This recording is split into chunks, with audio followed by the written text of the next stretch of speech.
আমাকে সবচেয়ে মূল বিপরীত পরিচিত করে দেওয়া হলেও আমি নিজেকে কিন্তু এখনো আক্তারদের সঙ্গে মনে করি। আজীবন লড়াই সংগ্রামের মধ্য দিয়ে বড় হয়েছে এবং এখন লড়াই করে চলেছে। আমরা বিশ্বাস করি বাংলাদেশের মানুষ সংগ্রাম লড়াই এটাদের মজ্জাগত। যে কোনো বিপদে যে কোনো দুঃসময়ে সবাই এক হয়ে লড়াই করতে জানে, তার প্রমাণ জুলাই দিয়েছে। গত পরশু ইউএস বাংলাদেশ একটা বিজনেস ফোরামের সভা হচ্ছিল। সেখানে আমাদের সম্মানিত, সকলের সম্মানিত, বিশ্বের সম্মানিত প্রফেসর ইউনূস যখন কথা বলছিলেন, আমার বারবার করে মনে হচ্ছিল যে আমি এই দেশের স্বাধীনতার ঘোষক শহীদ প্রেসিডেন্ট জিয়া রহমানের কথা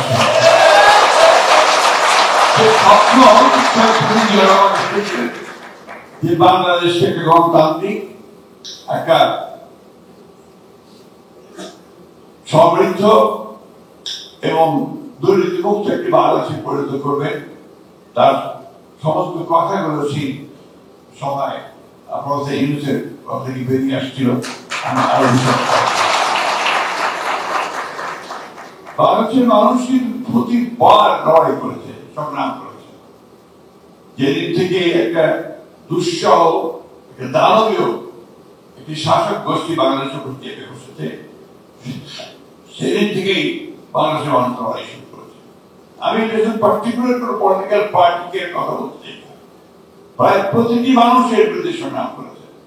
যেমন করেছে আপনার সেই তেঁতুলিয়ার গ্রামের মানুষ, আপনারা এইখানে এই প্রবাস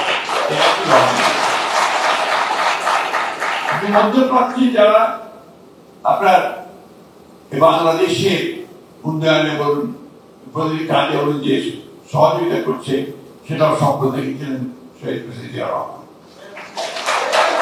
এবং আজকে গার্মেন্টসের যে নারীরা আমাদের যে কাজ করছেন এবং একটা নতুন একটা অধ্যায় সূচনা করতেন, সেটা কিন্তু স্বপ্ন দেখেছিলেন শহীদ প্রেসিডেন্ট জিয়া রহমান।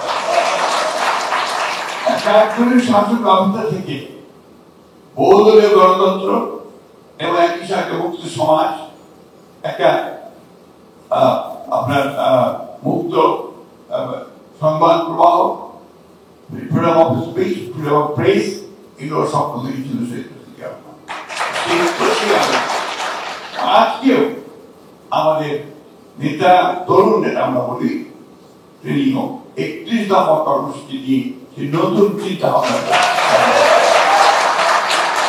আমি একটা কথা স্পষ্ট করে দৃঢ়তার সঙ্গে বলতে চাই যে আমরা যারা বয়োজ্যেষ্ঠ আছি, আমরা অনেকগুলো লড়াই লড়েছি, আমরা স্বাধীনতার যুদ্ধ করেছি, পরবর্তীকালে গণতন্ত্রের জন্য সংগ্রাম করেছি, লড়াই করেছি। আজকে আমাদের সামনে শহীদরা যারা, তারা এসছে এবং আমরা তো তার আশাবাদী যে আমরা ভবিষ্যতে আমার লড়াই করতে দিই। একটা কথা আমাদেরকে সবসময় মনে রাখতে হবে, সে কথাটা হচ্ছে যে স্বপ্ন দেখতে হবে। প্রফেসর ইউনূস যে স্বপ্ন দেখেছেন, যে দেখছেন, এই স্বপ্নগুলোকে আমাদের সামনে এগিয়ে নিয়ে যেতে হবে। সেটা নিয়ে আমরা সামনে এগিয়ে যেতে পারবো বলে আমি বিশ্বাস করি। আমাদের যেটা দরকার, সবচেয়ে বেশি যেটা দরকার, যেটা পলিটিক্যাল কমিটমেন্ট, আমাদের মধ্যে সেই আস্থা দৃঢ়তা থাকতে হবে। বিগত রেজিম আমাদের আস্থা নষ্ট করে দিয়েছিল, বিগত রেজিম আমাদের ধ্বংসস্তূপে পরিণত করেছিল। আজকে এই structure change, political structure change জন্য যে কমিশন করা হয়েছে, সংস্কার কমিশন করা হয়েছে, আমরা কমিটেড যে আমরা এই সংস্কার কমিশন কিন্তু আমরা আমাদের অবদান রাখার চেষ্টা করছি রাজনৈতিক দল হিসেবে, এবং যতটা সম্ভব আমরা কাজ করছি। এবং এই কথা আমরা খুব স্পষ্ট করে সবার সামনেই বলতে চাই, যেখানে বাংলাদেশের সবচেয়ে বেশি উপকার হবে, যেখানে বাংলাদেশি মানুষের উপকৃত হবে, সেই কাজগুলো নিঃসন্দেহে আমরা সর্বাত্মক হবে করবো বলে আমরা আমি বক্তব্য বলতে পারি না, কথা বেশি বলে। তো আমি সেই কথা বেশি বলতে চাই না। আমি শুধু আপনাদেরকে এই কথা বলতে চাই যে আমরা আধুনিক চিন্তা করি। আমাদের পরবর্তী জেনারেশন, আমাদের সামনে ছেলেরা, আমাদের মেয়েরা, তারা নিঃসন্দেহে অনেকে বেশি আধুনিক চিন্তা করে। সেটাকে ধারণ করার মতো মানসিকতা আমাদের আছে, সেটাকে গ্রহণ করার মতো মানসিকতা। আমি বিশ্বাস করি, আমি আপনি যাদের কথা শুনলাম, আমি আরো আশাবাদী হয়ে উঠেছি যে আমাদের এই নতুন জেনারেশন তারা নিঃসন্দেহে আমাদের দেশে নতুন সংগ্রামে, নতুন লড়াইয়ে, নতুন স্বপ্নের মধ্য দিয়ে আমাদেরকে নতুন দিগন্তের মধ্যে নিয়ে যাবে। আমি যারা সঙ্গে কথা বলছিলাম, আজকেই সকালে কথা বলছিলাম, আমি অত্যন্ত আশাবাদী হয়ে উঠেছি যে আমাদের মেয়েরা, নারীরা, তারা একটা বিশাল ভূমিকা পালন করবেন আমাদের পরবর্তী এগিয়ে যাওয়ার। আসুন, একটাই আহ্বান আমাদের সকলের, আপনাদের সকলের কাছে, যাতে আমরা সবাই এক হয়ে যাই, একই একটা বিষয়, বাংলাদেশের বিষয়ে।